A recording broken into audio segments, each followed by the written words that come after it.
Assim é em cima como é embaixo. Assim é embaixo como é em cima. O princípio de correspondência é um dos mais importantes no campo místico.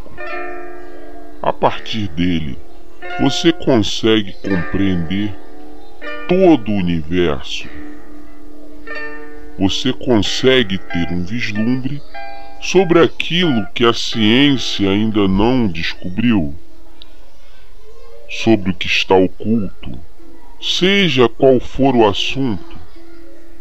É um poderoso princípio e ferramenta que podemos usar para descobrir o que não sabemos. Se eu entendo um mecanismo num certo plano de existência e percebo que existe um outro plano de existência onde esse mecanismo deve funcionar, eu consigo descobrir tudo desse mecanismo se eu conhecer o do outro plano. A própria ciência já usou e usa o princípio de correspondência. Albert Einstein e Niels Bohr ambos usaram princípios de correspondência. Einstein na relatividade geral e Bohr no desenvolvimento dos princípios básicos da mecânica quântica. Porque, para eles, só fazia sentido se houvesse uma correspondência com o que podemos observar no mundo macroscópico, na chamada física clássica de Isaac Newton. É o mesmo princípio de correspondência que os místicos usam. É a mesma ideia. O que está em cima é como o que está embaixo, e o que está embaixo é como o que está em cima. A compreensão deste princípio dá ao homem meios de explicar muitos paradoxos obscuros e segredos da natureza. Existem planos fora dos nossos conhecimentos, mas quando aplicamos o princípio de correspondência, chegamos a compreender muita coisa que de outro modo nos seria completamente impossível compreender. Este princípio é a aplicação da manifestação universal nos diversos planos do universo, material, mental e espiritual. Ou seja, é uma lei universal. Por isso ele era considerado e ainda é um dos mais importantes princípios herméticos. E além disso, um dos mais importantes instrumentos mentais, capaz de libertar o homem do jugo da matéria. O seu uso constante verdadeiramente é capaz de até mesmo, surpreenda-se, rasgar o véu de Ísis. Apesar dele ser o segundo princípio hermético, eu apresentei após falar sobre vibração, que é o terceiro, para que vocês pudessem compreender a plenitude desta mensagem de hoje. Por quê? Porque este segundo grande princípio nos vai descortinar as informações muito importantes acerca dos diferentes planos de manifestação, vida e existência. Uma vez que você já entende o conceito de vibração, você pode compreender que um plano de vibração difere de outro plano de vibração por causa da mudança da frequência vibratória. Tudo isso foi explicado no vídeo chamado Tudo Vibra, publicado aqui neste canal. Os três mais importantes planos são: 1. O grande plano físico. 2. O grande plano mental. 3. O grande plano espiritual. Estas divisões são mais ou menos artificiais e arbitrárias, porque na verdade é que todas essas três divisões são simplesmente graus ascendentes na grande escada da vida, o ponto mais baixo da qual a matéria não diferenciada, e o ponto mais elevado é o espírito. Fazendo apenas uma observação, em cada plano a gente está falando da substância, a grande substância do ser, a substância do próprio ser divino. Mas ela se manifesta em diferentes planos de vibração. E aliás, os diversos planos penetram uns nos outros. Assim, esta não sólida e exata divisão pode ser colocada entre os mais elevados fenômenos do plano físico e o mais inferior do plano mental, ou entre os mais elevados do mental e os mais baixos do físico. Enfim, os três planos podem ser considerados como três grandes grupos de grau de manifestação vital. Não é nosso objetivo entrar no mérito dessa discussão. Contudo, pensamos ser bom dar aqui uma descrição geral dos mesmos. A princípio, devemos considerar a pergunta que tantas vezes é feita ao neófito, que deseja ser informado a respeito do significado da palavra plano, termo que tem sido muito usado e pouco explicado em muitas obras de ocultismo. A pergunta geralmente se expressa da seguinte forma: é um plano um lugar tendo dimensões, ou é simplesmente uma condição ou estado? Ó buscador, não é um lugar, nem uma dimensão ordinária do espaço, e ainda mais um estado ou uma condição.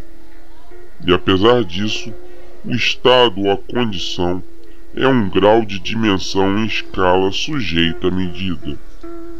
Uma dimensão, vós o sabeis, é uma medição em linha reta em relação à medida. As dimensões ordinárias do espaço são comprimento, largura e altura, ou talvez comprimento, largura, altura, espessura ou circunferência. Há uma outra dimensão das coisas criadas ou medidas em linha reta, conhecida pelos ocultistas como também por cientistas, apesar destes últimos não a chamarem com o termo dimensão. E esta nova dimensão, que futuramente será mais investigada, é a marca usada na determinação dos graus ou planos. Esta quarta dimensão pode ser chamada de dimensão da vibração. Este é o fato bem conhecido para a ciência moderna. Desde as manifestações mais elevadas até as mais baixas, todas as coisas vibram. Não somente elas vibram em diferentes coeficientes de movimento, mas também em diversas direções e de diferentes maneiras. Os graus de coeficiente das vibrações constituem os graus de medição da escala de vibrações. E estes graus formam o que chamamos de planos. O mais elevado grau de vibração constitui o plano mais elevado. Apesar deste plano não ser um lugar, nem ainda um estado ou uma condição, ele possui as qualidades de ambos.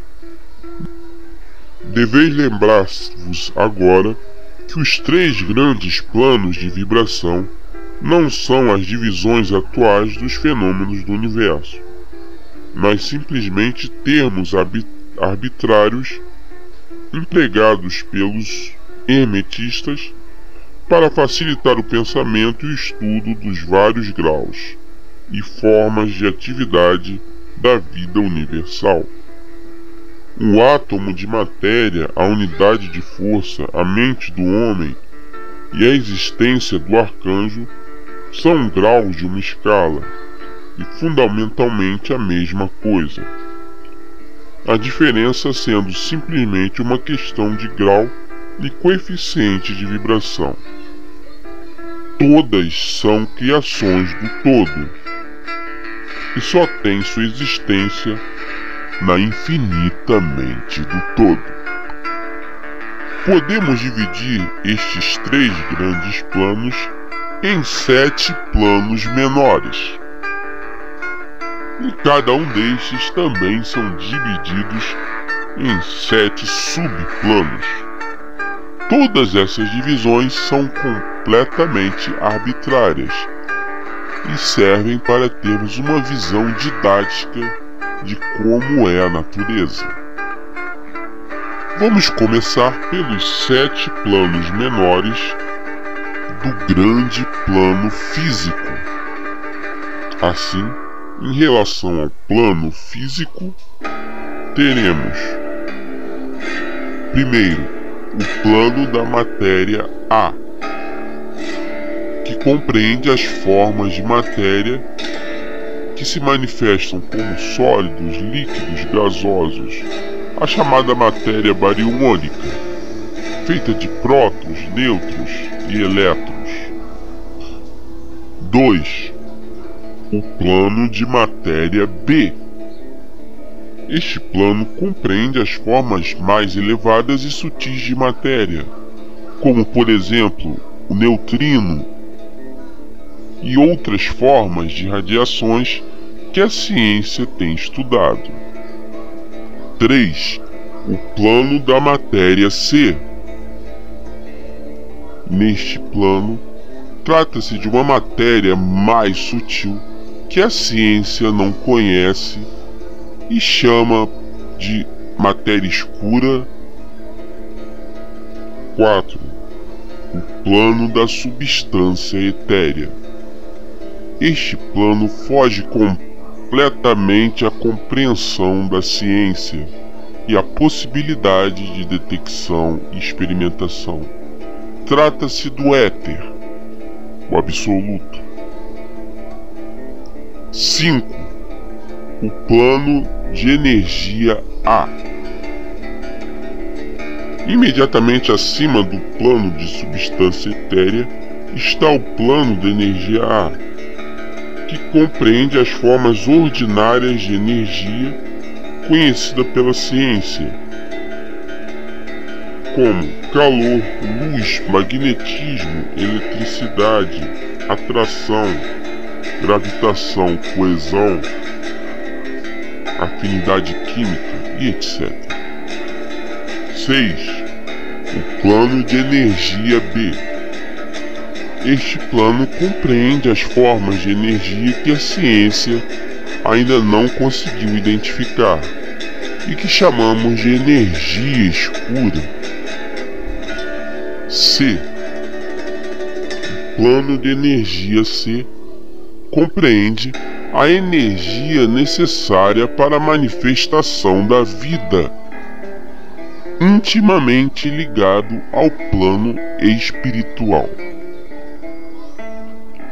Já o grande plano mental também tem 7 subdivisões. Vamos a elas. 1. O plano da mente mineral. Compreende os estados ou condições das unidades ou grupos que animam as formas chamadas de minerais ou substâncias químicas. 2. O plano da mente elemental A. O plano da mente elemental A compreende o estado ou condição e grau de desenvolvimento mental e vital de uma classe de entidades desconhecidas ao homem médio, mas reconhecidas pelos ocultistas. Elas são invisíveis nos sentidos ordinários dos homens, mas não obstante existem e têm a sua parte do drama do universo. 3. O plano da mente vegetal. O plano da mente vegetal, em suas 7 subdivisões, compreende os estados ou condições das entidades contidas nos reinos do mundo vegetal. É o reino vegetal. 4. O plano de mente elemental B. Este plano compreende os estados e as condições de uma forma mais elevada das entidades ou elementais ou invisíveis, tendo a sua parte na obra geral do universo. 5. Plano da mente animal. Compreende estes entes ou espíritos que animam as formas de vida animal, familiares a nós todos. Aquele nosso querido pet, gatinho, cachorrinho, etc., está no plano da mente animal. 6. O plano da mente elemental C.